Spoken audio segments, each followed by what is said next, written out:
What is your most "this is not happening" moment? I was getting ready to jump in the shower to go work for a few hours when I heard a knock on the door.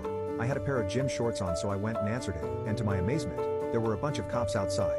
They told me they had had a complaint of loud noise and possibly domestic violence. I just laughed and said no, that's not here, as I live alone, and they said well, that's okay. One of them asked me if I had any ID on me so they could go about their business, and I said sure.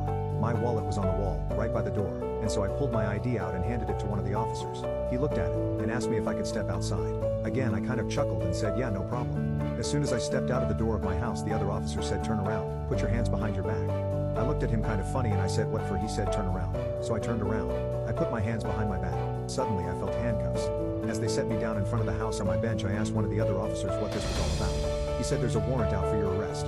Now mind you, I have never been in any kind of trouble at all in my life, and so again, I kind of chuckled. I said what kind of warrant? The officer said I don't know, it's from out of state. Now I'm starting to get a little freaked out, so the officer leads me into the car.